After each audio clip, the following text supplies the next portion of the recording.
Révérend apôtre Jacques Timbamwanda, délégué apostolique, révérends apôtres, représentants légaux et chefs d'entité, membres du bureau de Braille, la présidente de la FMNM Europe, chers encadreurs, chers frères et sœurs, bien-aimés en Seigneur éternel, je suis très heureuse de me tenir ce jour devant vous à l'occasion de la rencontre annuelle réunissant tous les jeunes d'Europe ici en France pour l'édition 2019. Avant toute chose, nous remercions l'Éternel notre Dieu de nous avoir donné cette occasion pour lui rendre nos hommages. En effet, cela fut un projet, mais par son amour inconditionnel, nos pensées et nos souhaits se sont concrétisés. Nous voici réunis tous ensemble en cette date du 6 juillet 2019. C'est donc avec beaucoup d'humilité et une grande reconnaissance à ce Dieu Yahvé que je prends la parole pour ce mot de bienvenue. En ce jour spécial et heureux pour la jeunesse de notre Église, puisqu'il nous permet de nous retrouver pour notre formation.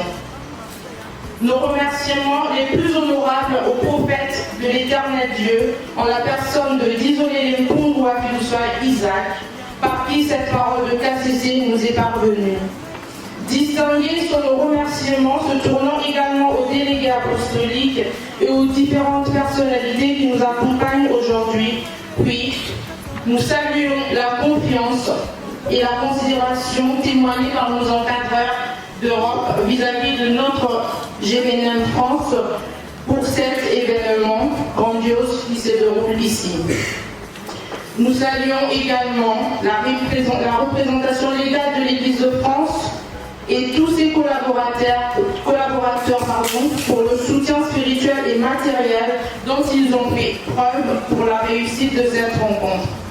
Un grand merci aussi au staff de la GVNM France ainsi qu'à tous les jeunes. Grâce à vos initiatives, votre engouement et votre détermination, nous recevons aujourd'hui nos frères et sœurs afin d'échanger en faveur de notre éducation et sur nos préoccupations en tant que jeunes classistes sur le thème « Peut-on concilier la culture occidentale et le classicisme ?» Chers frères et sœurs, nous ne pourrons clore ces propos sans se tourner vers l'envoyé de Dieu parmi nous. Au loin de l'Éternel, Dizolé Lempungu Isaac, prophète, nous jeunes sollicitons votre prière quotidienne car nous voulons être dignes et fiers d'être appelés jeunes classicistes. Nous désirons demeurer unis pour témoigner au monde combien cette parole de KCC est salvatrice puisque nous en sommes la preuve palpable et vivante. À vous tous ici présents, nous vous réitérons nos remerciements fraternels. Que vive l'Église Bon Nouveau Message KCC, que vive la jeunesse de l'Église Bon Nouveau Message KCC, longue vie au loin et envoyée de l'Éternel. Je vous remercie.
Biko umela seko.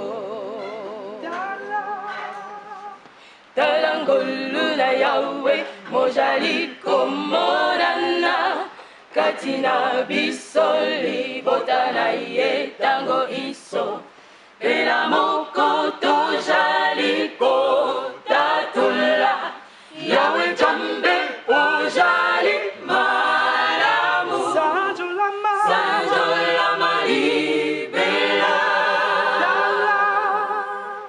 Talangulu na Yahweh mojali komorana katina bisoli botana ye tango inso era moko tojali kotatula Yahweh jambe ojali malamu Sanjolama libela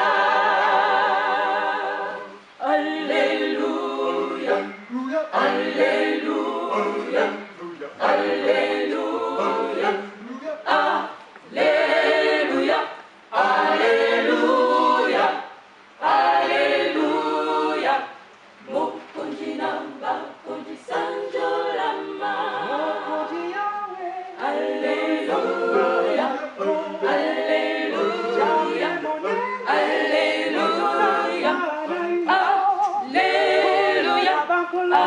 Alleluia Alleluia Mokonji namba konji sanjolama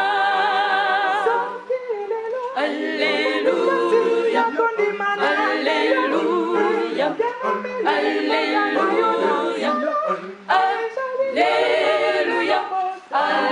Alleluia Mokonji namba konji sanjolama Alleluia Alleluia Alleluia Alleluia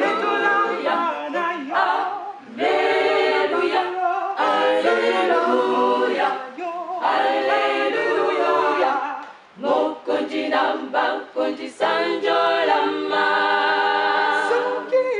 Alleluia Alleluia Alleluia Alleluia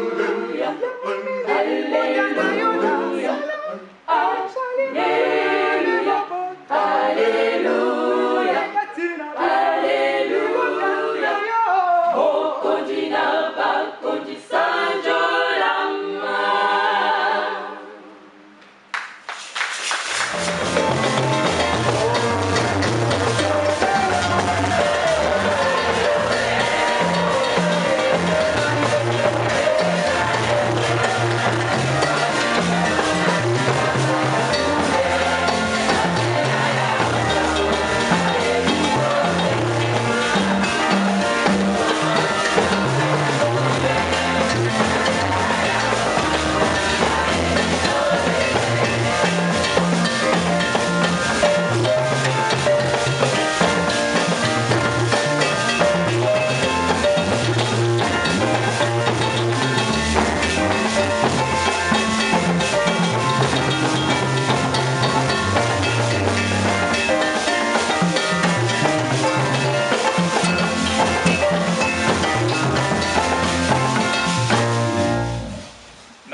Na komo na nkolo Yahweh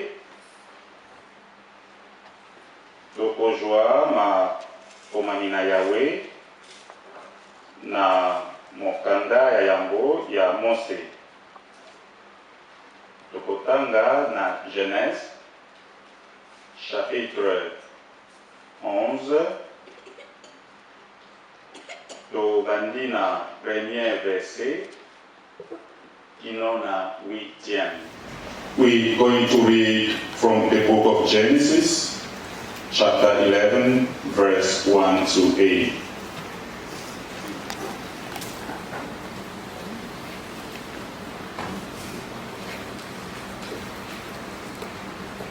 Na komo na nkolo Yahweh tokomeka kotanga na français pe tokomeka kotanga lisusu na anglais na biso toyokaka français te.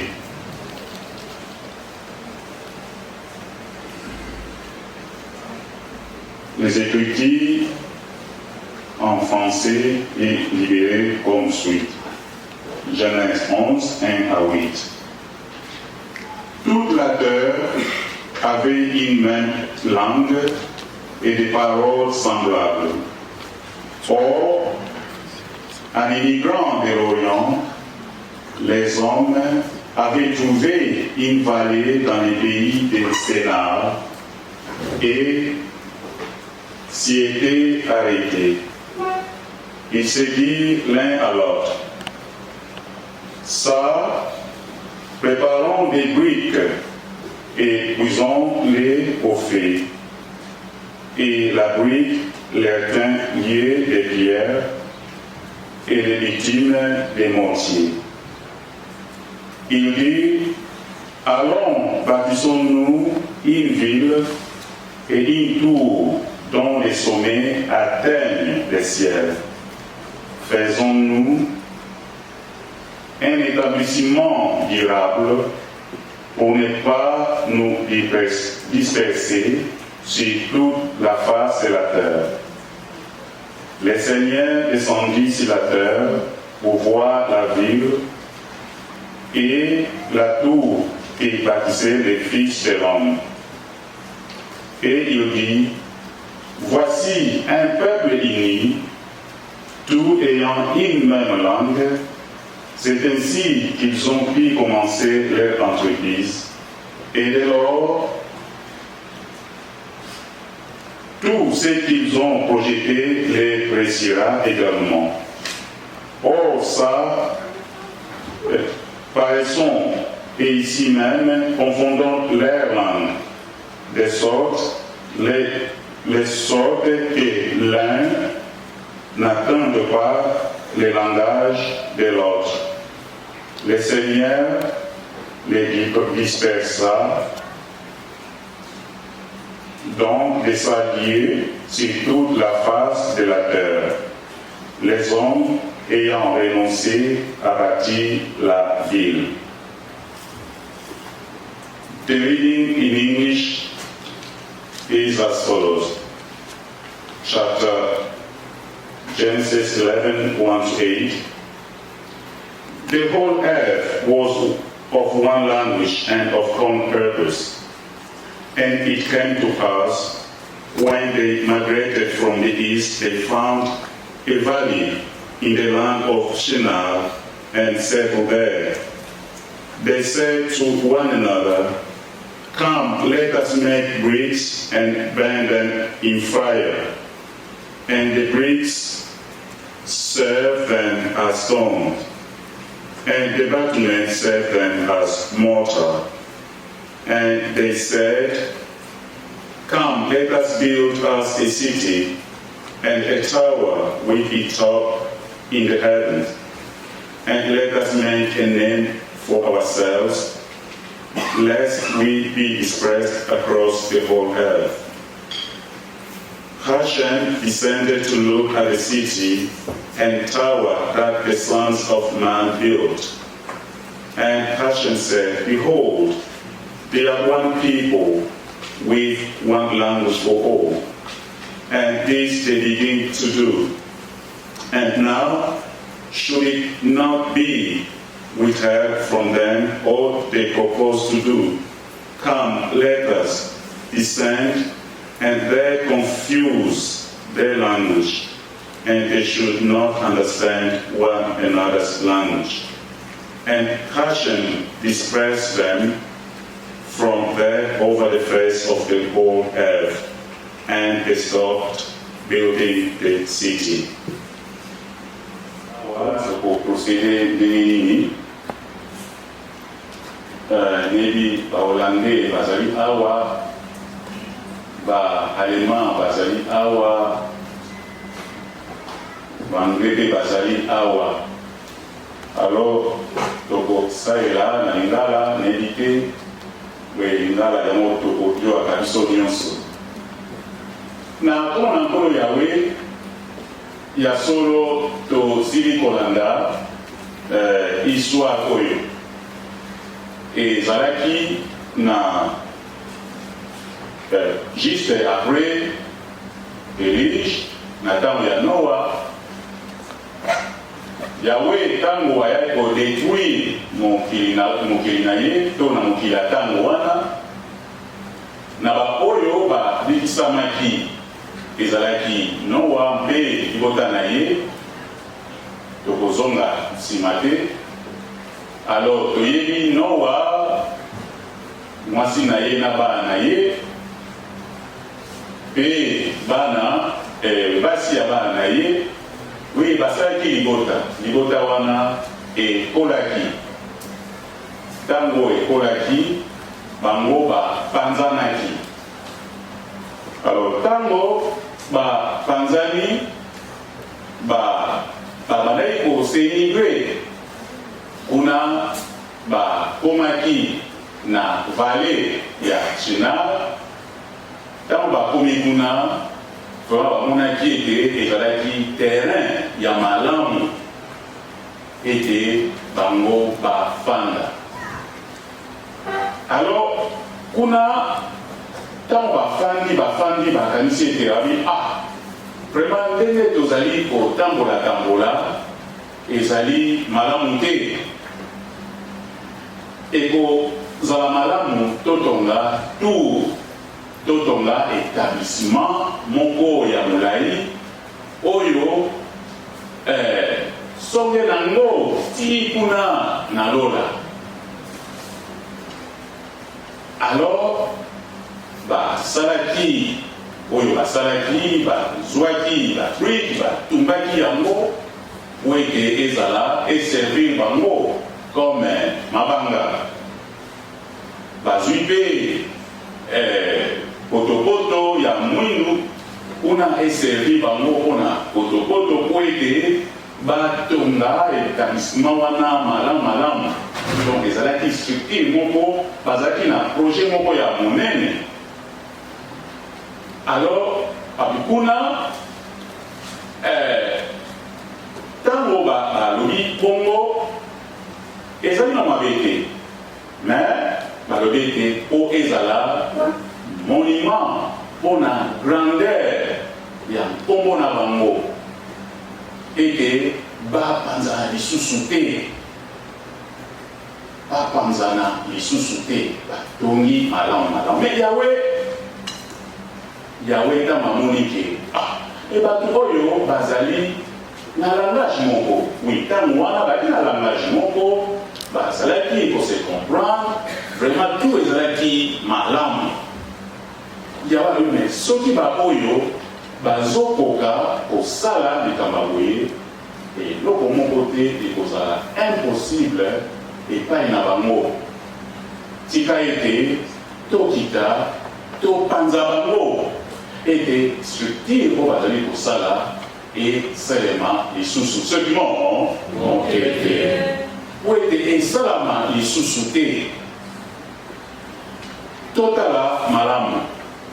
Bazalaki na langage moko eza likamabe te.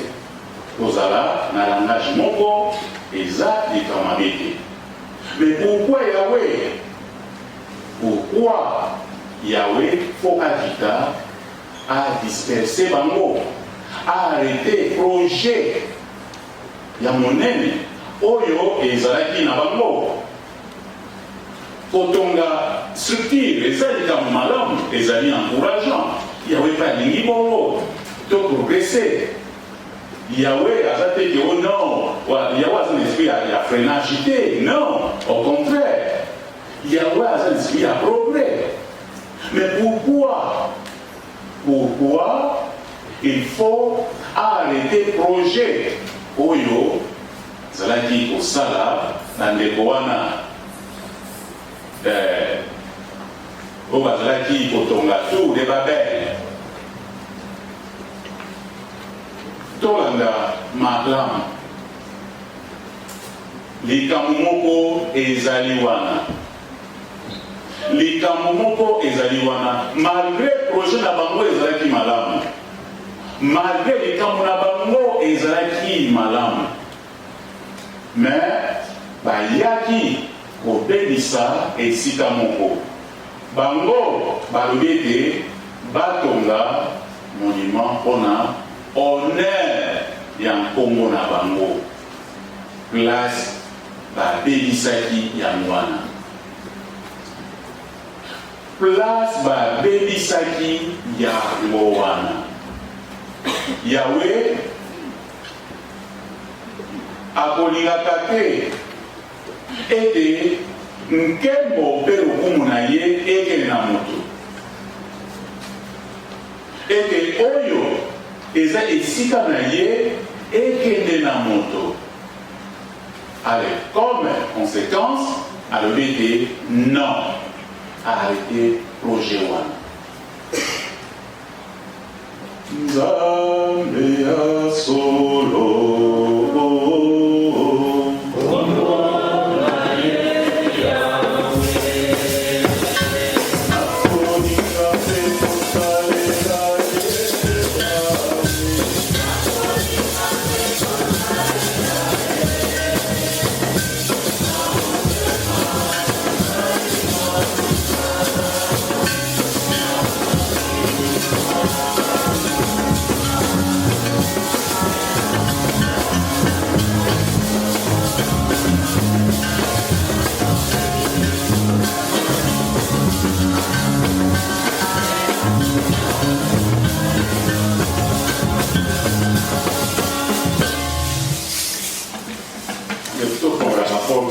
de temps en temps pour parce que monte aux alliés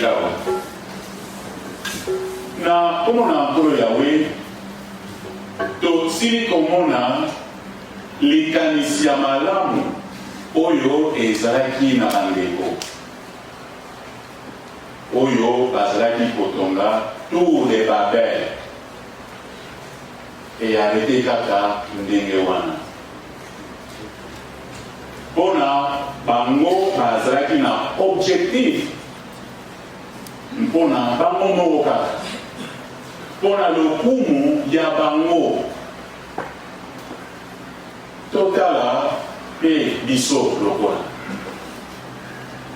tokoki mpe kozala na baprojet na bomoi na biso tokoki kozala na baprojet ete totonga bastructure oyo ekozala monument mpona biso mpona nkembo mpe lokumu na biso ezali mabe te kosala baprojet ezali mabe te kozala na esprit ya progrès me na nyonso tokosala ezala mpona nkembo mpe lokumu na Yawe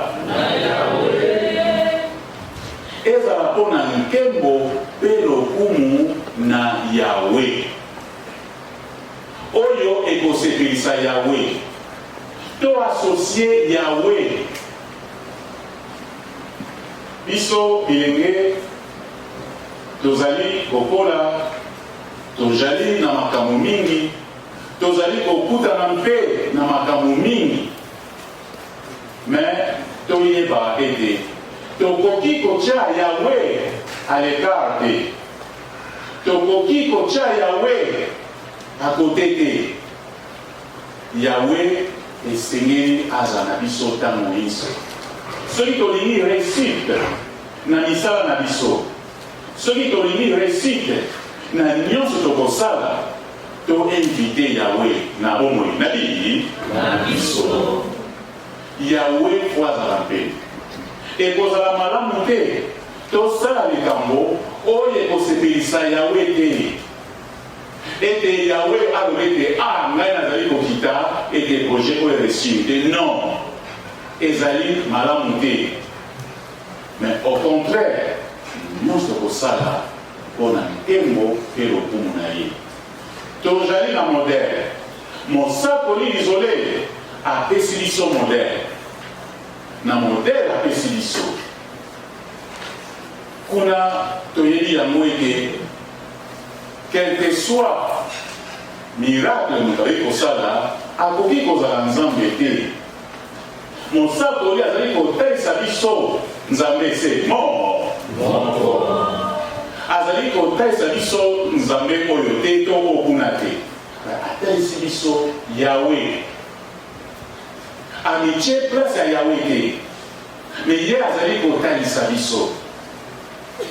Azali kotalisa biso. Toyekola.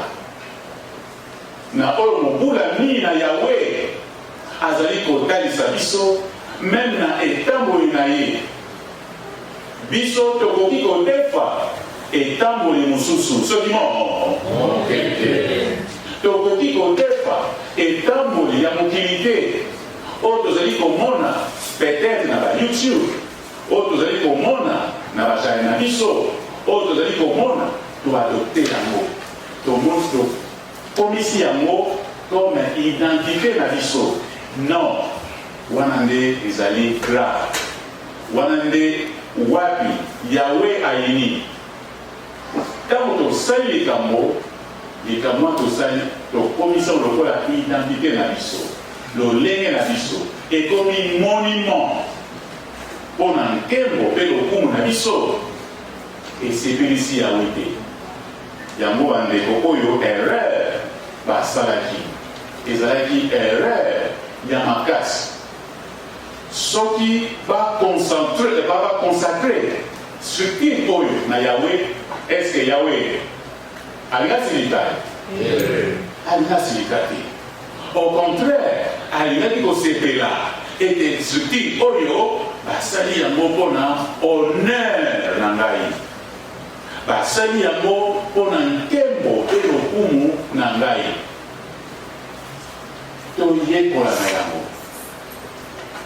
nyonso tokosala na bizaeli na biso, na baproje na biso nyonso, na bomoi na biso nyonso, bandeko na ngai, ezala mpona nkembo mpe lokumu na Yahweh, ezala oyo ekosepelisa Yahweh Nzambe. Na lolenge wana tokozwa mapamboli wuta na ye Yahweh. Yahweh akopambola biso na misala na biso nyonso.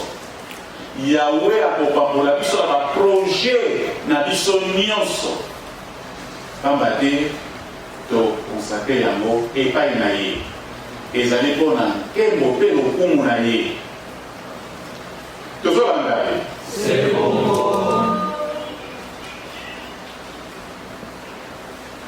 Ndeko moko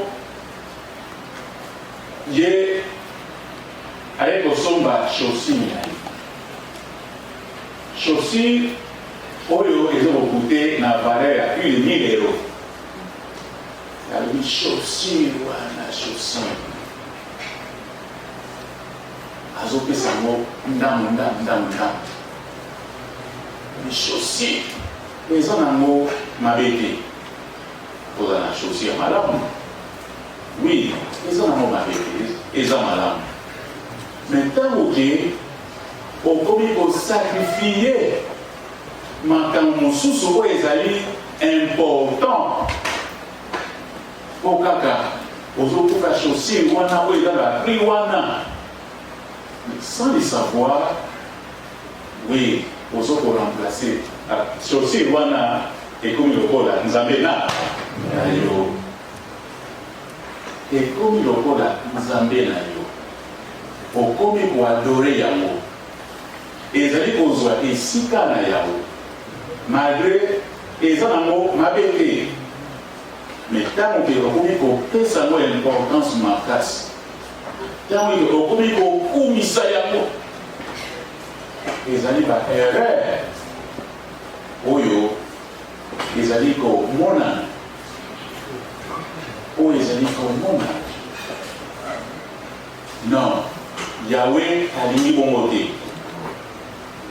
Soki mpona kolaka mpona nkembo mpe lokumu na Yahweh, soki likambo nini mpona nkembo mpe lokumu na Yahweh, bomoi na biso ezala mpona nkembo mpe lokumu na Yahweh. Batala ete en tout cas tala elenge wana, tala elenga mobali, tala elenge ya mwasi, tala etambole, tala ntango ete ezali na bizali malamu, ezali kohonore Yahweh. Mbala moko ozali kosenga mapamboli na yawe indirectement yawe azali kosepela juste mpona etambo ya malamu tozali na etambo ya malamu grâce ya motindami na yawe oyo azali kozwa wuta na yawe yeme azali koinvente yango te azali kozwa soki wapi te mais azali kozwa wuta na yawe ye mpe azali kobomba te azali kokomisela biso ete yo na ngai toprofite na sango oyo toprofite na grâce oyo ete biso toyingela na bokonzi bwa ye biso tozala esika malamu biso totambola bongo na bongo te sango oyo ntango ete biso tozali koprofite na yango meme tozali nanu na sa ntango tokogute bolamu na yawe tokogute bolamu na yawe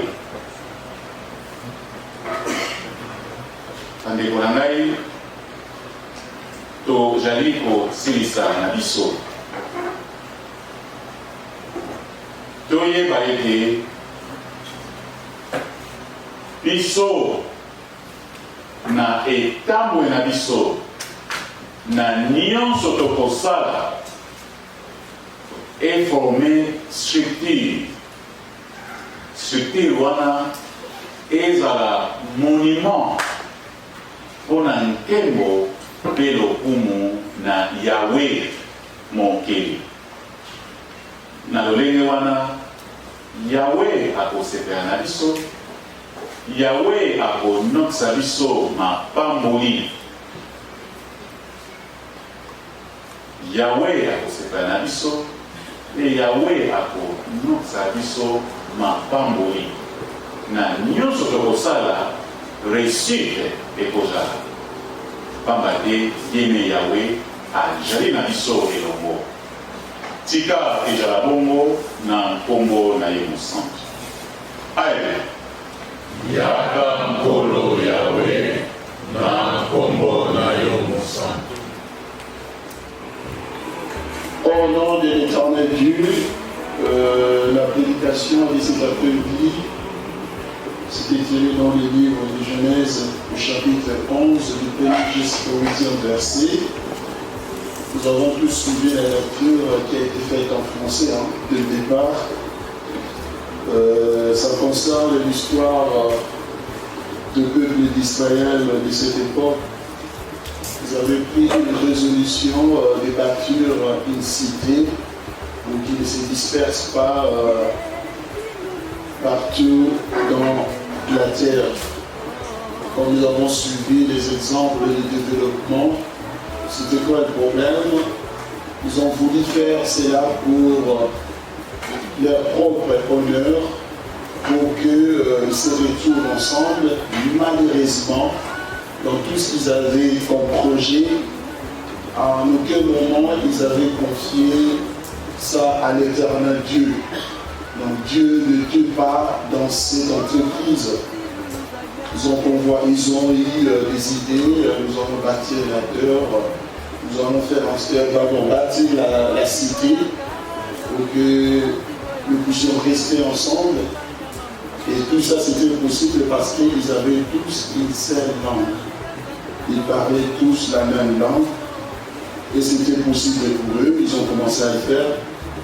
L'Éternel Dieu du ciel, donc de son ciel, il a regardé, il s'est dit, ben voilà, je n'ai pas du tout, disons, il ne va pas confier leur projet à l'Éternel par langue. Ainsi, comme nous avons lu dans la Bible, il est descendu pour les disperser et au final, il y a eu une multitude de langues, ils ne pouvaient plus se comprendre et ils étaient dispersés de gauche à droite et leur projet s'est arrêté là. Donc le message que nous pouvons tirer de cette prédication est que à chaque fois que nous voulons nous avons des entreprises, nous avons des projets, nous convaincons, nous voulons faire quelque chose. Nous devons mettre l'Éternel Dieu au centre de ces projets. Et si c'est pour son honneur, et de cette façon-là, l'Éternel fera en sorte que nous puissions réussir nos entreprises. C'était ça le message clé. Nous pouvons avoir la même langue, nous pouvons avoir un seul mot, une seule idée. Ça ne suffit pas. Il faut également confier ces projets entre les mains de l'Éternel pour que nous puissions arriver au terme de ces projets pour que ça puisse se concrétiser. Donc, tout ce que nous pouvons faire, même si c'est au niveau de la GMM, ayons toujours l'esprit de mettre l'Éternel Dieu au centre. Ayons toujours l'esprit de mettre l'Éternel Dieu au devant de tout ce que nous faisons. Et de cette façon, nous allons réussir. I'm just going to summarize in English as well. It was in Genesis chapter 11, verse 1 to 8. As I was saying in French, everyone is the same language. The people at the time, they wanted to build a city, and they arranged everything so that they can do it because they were thinking the same way. But the thing is, they didn't put eternal Yahweh in the center of what they were thinking to do. And what happened, God came down and confronted them with multiple languages, and they couldn't anymore achieve what they wanted to do. That's why the Reverend Apostle say, whatever we do, we have to pray, we have to put Yahweh in the center of everything that we're doing. By doing that way, eternal Yahweh will help, and we are going to succeed whatever we do. If we do not in that way, we will be confused, and we are not going to succeed. That's the message that we received today. We have been summarizing English. Thank you. Najalina pusa yakusalila yo Yahweh nabumoi nanga mobimba kasimoi ni satana atere melingai akoluka ete molimo nangai mobunga o ete nazanga lobiko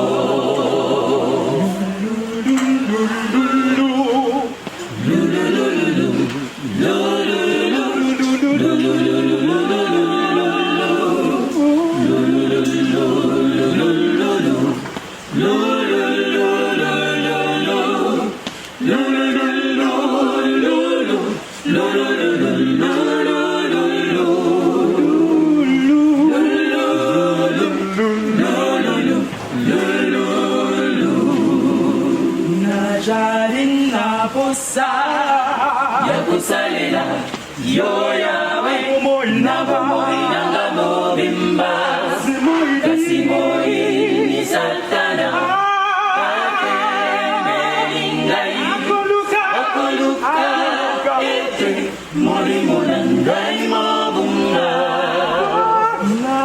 ete nazanga lobiko.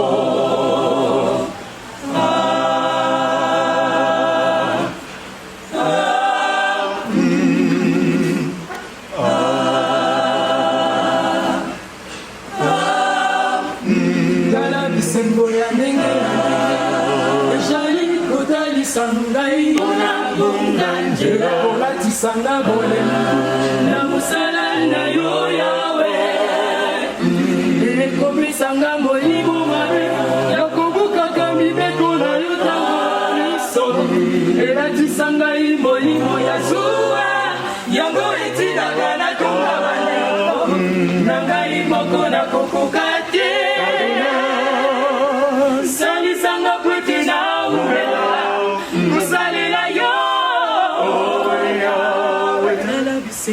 ndenge na ndenge ezali kotalisa ngai mpona bunga nzela olatisanga na mosala na yo yawe ekopisanga molimo mabe ya kobukaka mibeko na yo tanga eso elatisa ngai molimo ya zuwa yango etikaka na tonga baneko na ngai moko na kokoka te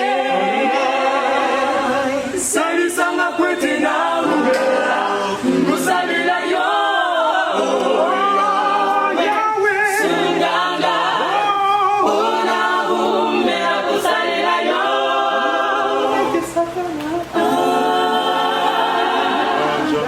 lobiko singanga mpona umela kosalela yo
Teni wapi oyo jebenem tozali kokende kosunga mosala na ya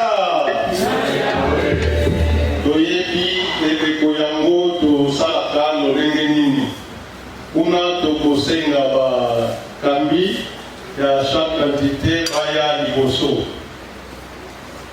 to otindi delege tosalela ngonga onazidosona ngolu na yo.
kosalisa misala tozali na bandeko awa bakokolekte baofrande na bantite tokosala mbala moko bongo kuna tokoyeba coupe ekokende wapi tobombi yango nanu tokoyi kolakisa toyoki ye tokoyi kolakisa yango kasi tokobimisa yango mpona toyeba molongi ya mbala eutaki koleka toyebi ete etikalaki esika wapi tozalaki toyebi ye tozalaki wapi non tozalaki na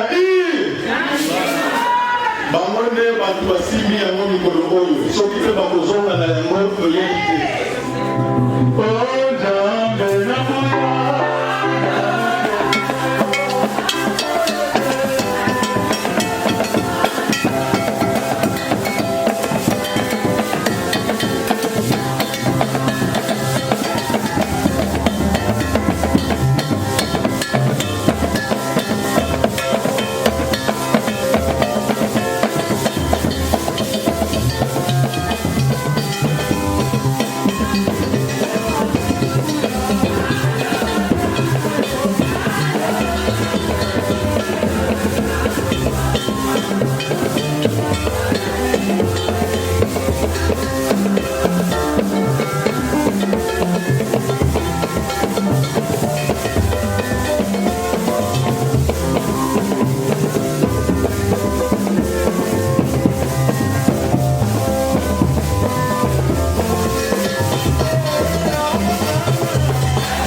Éternel, mon Dieu.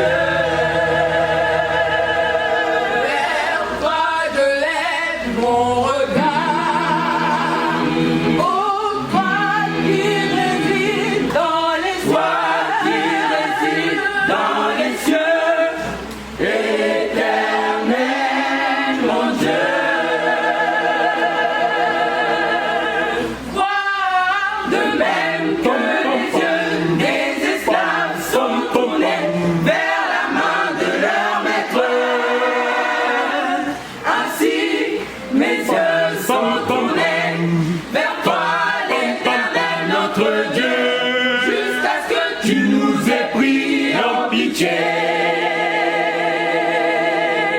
Voir de même que les yeux des esclaves sont tournés vers la main de leur maître. Ainsi, mes yeux sont tournés vers toi, l'Éternel, notre Dieu, jusqu'à ce que tu nous aies pris en pitié. Vers toi je lève mon regard. Ô toi qui réside dans les cieux, Éternel, mon Dieu. Voir de même que les yeux des esclaves sont tournés vers la main de leur maître. Ainsi, mes yeux sont tournés vers toi, l'Éternel, notre Dieu, jusqu'à ce que tu nous aies pris en pitié. Je veux te servir, sois-moi propice, Éternel Dieu, Seigneur, Éternel Dieu, je te prie. Je veux te servir, sois-moi propice, Éternel sois-moi propice, Seigneur, sois-moi propice, Éternel Dieu, je te prie. Je veux te servir, sois-moi propice, Éternel sois-moi propice, Seigneur, Éternel Dieu, je te prie. Je veux te servir, sois-moi propice, Éternel sois-moi propice, Seigneur, Éternel Dieu, je te prie. Je veux te servir, sois-moi propice, Éternel sois-moi propice, Seigneur, sois-moi propice, Éternel Dieu, je te prie. Ibotana Yahweh, toyeba yango, ete bolingo, ezali na motuya, katina lisanga, na Yahweh Nzambe, ozala na bolingo, o bandeko. Libotana Yahweh, toyeba yango, ete bolingo, ezali na motuya, katina lisanga, na Yahweh Nzambe, tozala na bolingo, o bandeko. Kasi soki okabwani ekomi kati na biso kojanga komikitisa Yahweh Nzambe akosepela te bandeko akosala kati na biso te. Kasi soki okabwani ekomi kati na biso kozanga komikitisa Yahweh Nzambe akosepela te.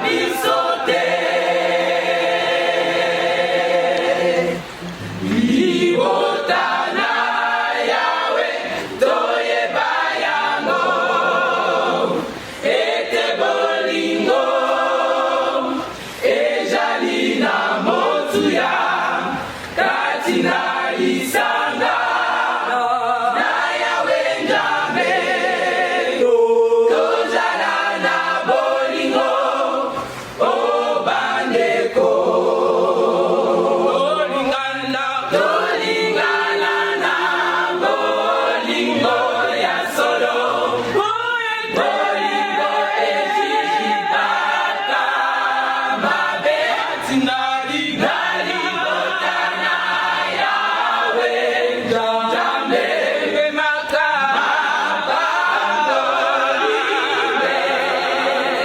tolingana na bolingo ya solo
Tonight.